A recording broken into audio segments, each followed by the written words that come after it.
Every year around this time, I receive the exact same question, and I believe I heard it at least a dozen times just this past week. It goes something like this. My tomato plants look perfectly healthy. They are big, they are green, and the leaves look great, but I am hardly getting any tomatoes off of them. What am I doing wrong? I will tell you exactly what I tell them. You are likely not doing much wrong at all, because here is what most people do when the tomatoes fail to appear. They start examining the plant itself.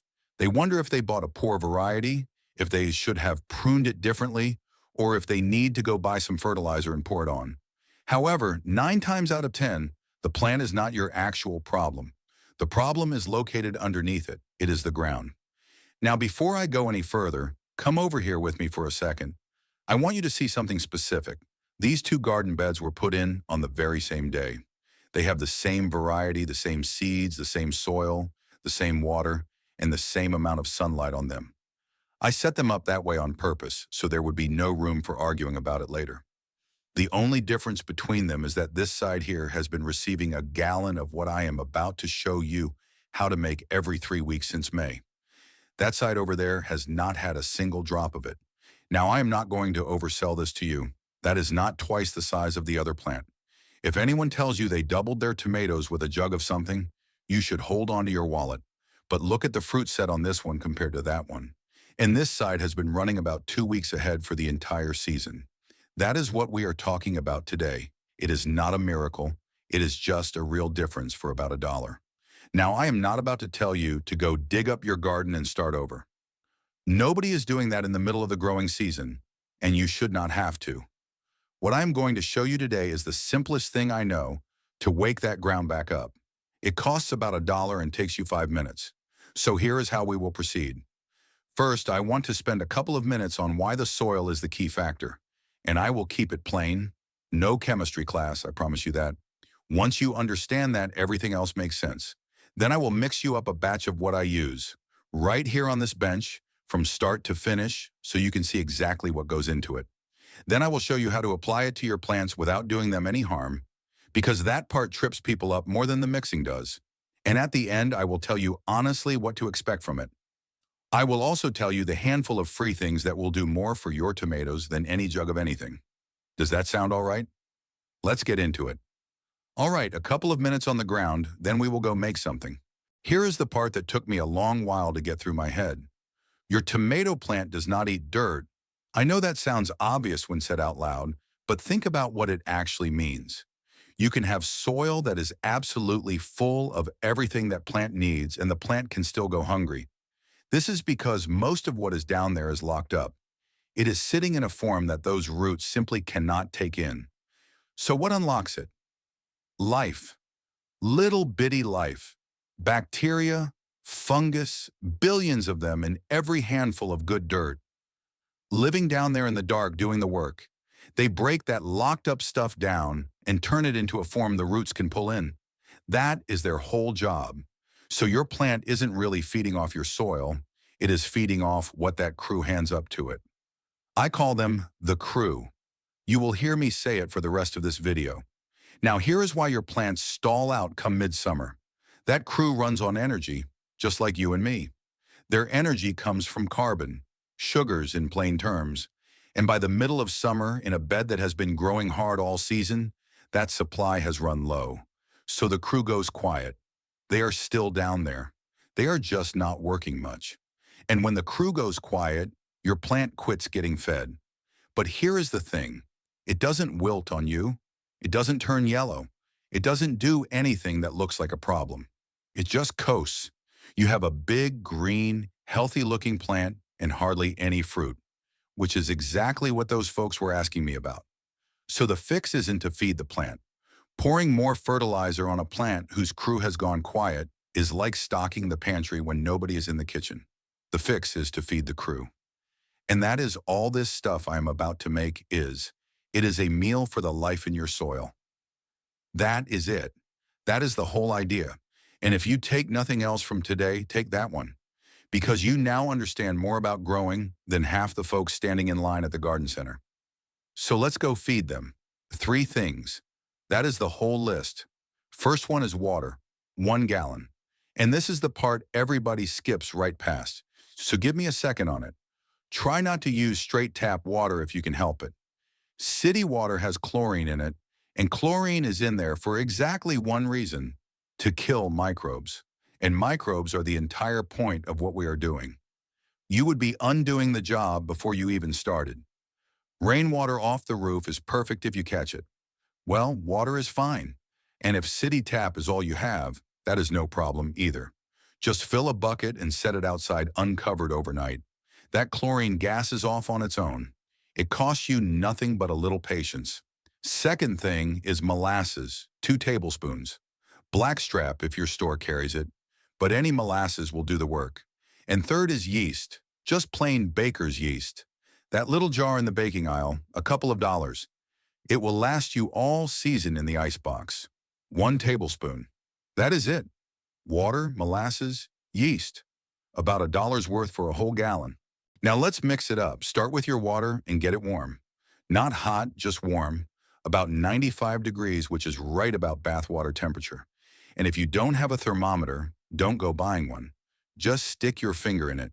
If it is comfortable on your hand, you are right where you need to be. If it's too hot, you will kill that yeast before it ever gets going. And then all you have made is sweet water. In goes your 2 tablespoons of molasses. Stir that until it is gone, really gone. No dark streaks sitting down in the bottom. Then the yeast, 1 tablespoon. And here is the only trick in the whole business. Sprinkle it across the top and then leave it be. Do not stir it in. Let it sit up there on the surface where it can get at that warm sugar water. Now cover it up. And I mean cover it, do not seal it. A dish towel, a piece of cloth, whatever is handy. Do not screw a lid down tight on this one. I had a jar crack on me doing exactly that. All that yeast makes gas, and the gas has to have somewhere to go. Set it out of the sun and leave it overnight.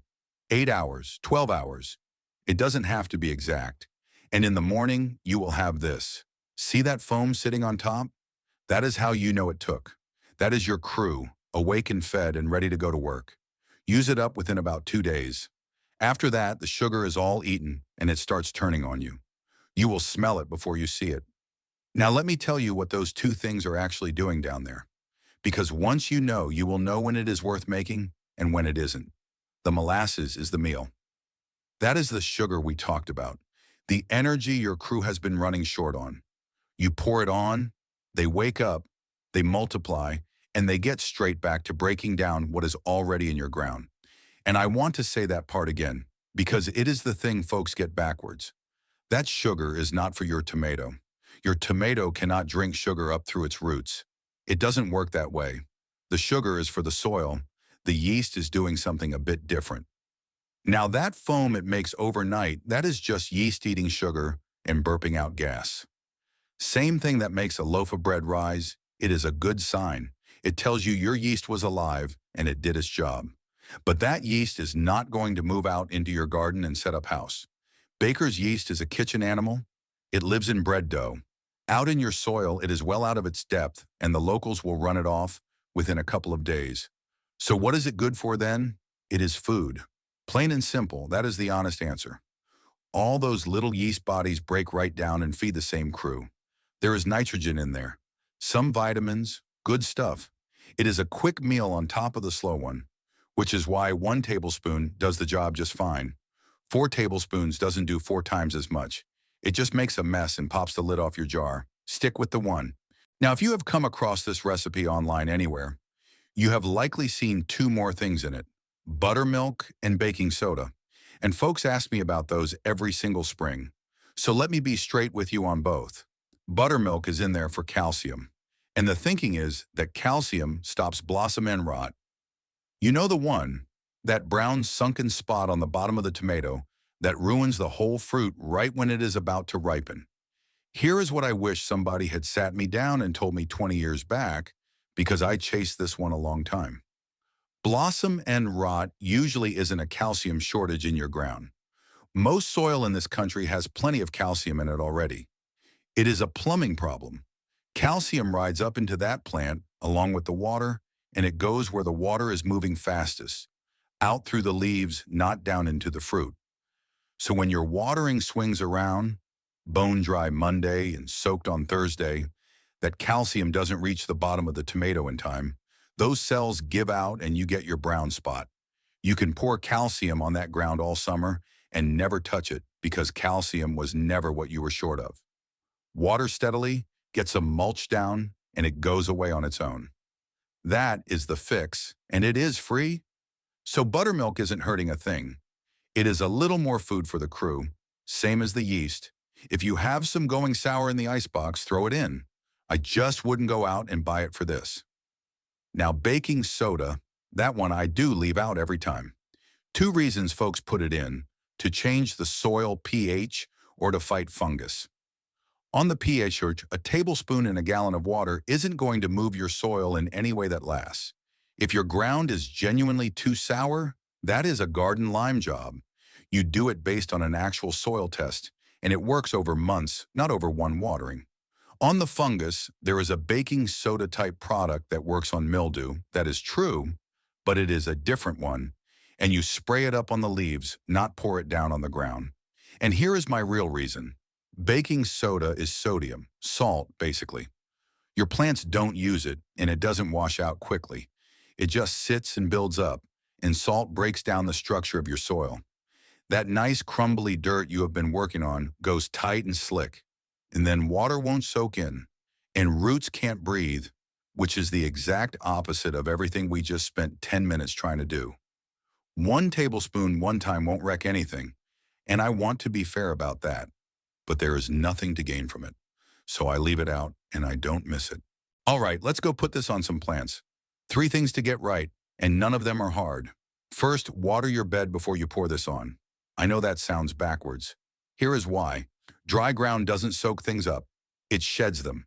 You have seen it happen. You pour water on a bed that has dried out, and it runs straight down the cracks and out the bottom, right past every root you were aiming for. Wet that ground first, and it will take this in nice and even. Second, put it on the soil, not on the plant, not the leaves, and not right up against the stem. Go out about 6 inches from that stem and pour it around in a ring. That is where the feeding roots are anyway. They are not sitting under the trunk. They are out away from it. And there is another reason. Sugar water sitting against a wet stem in the middle of July is asking for rot right there at the soil line. Don't give it the chance. Third, every 2 or 3 weeks, that is plenty. And I know the temptation. If a little is good, more is better.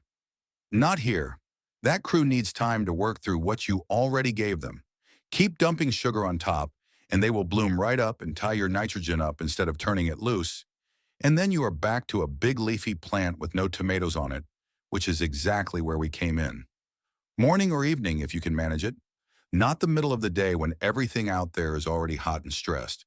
Now, what should you actually expect out of this? I am going to level with you here because I would a whole lot rather you trust me than be impressed by me. You are not going to walk out one morning and find a plant 3 times the size of your neighbor's. I have seen those side-by-side pictures, same as you have, and I will tell you what is usually going on in them. One of those plants is in a sunnier spot or better dirt or a bigger pot. That is not the feed doing that. That is the real estate. Now think back to those 2 beds I showed you at the start. Same everything, one variable changed. That is the only kind of comparison worth a thing, and it is the reason I set them up that way, so I would know, and so you would know. And what that bed gives me is real, but it is honest-sized, more fruit set. A couple of weeks ahead, better color on the leaves. A couple of weeks after I put it down, my plants green up quicker, and they hold better through a hot spell. The ground works easier under the fork. It smells right. And over a season on beds I keep doing this to, I get more off them. That is a real thing. It is just not a miracle. And it doesn't last forever, which is why I do it every few weeks through the season, instead of once and forgetting about it. And look, if you want the big result, the one your neighbor actually notices over the fence, I would be doing you a disservice not to tell you it is the boring stuff. 4 things. Get a soil test. Your county extension office will do one cheap, and then you know what you are actually working with instead of guessing at it. 2 inches of good compost on your beds every year. That is the single biggest thing on this list, and it isn't close. Mulch, straw, leaves, whatever you have. It holds your water even. And remember, even water is what fixes your blossom end rot too. And water on a schedule. Same days. Deep. Not whenever you happen to think of it. You do those four things and this little gallon of feed sits right on top of them and does its work. Skip them and there is no jug of anything on earth that is going to save you. All right, folks, go mix yourself up a batch, put it on a couple of plants and see what you think of it. Try it on 2 and leave 2 alone if you want. That is the best way to learn anything in a garden anyhow. I will see you next time. If this simple recipe changes the way you look at the life thriving beneath your garden soil, please subscribe and like this channel. We are digging up the natural secrets that have been overlooked for far too long. Let's grow a better future together. The next garden treasure will be revealed very soon.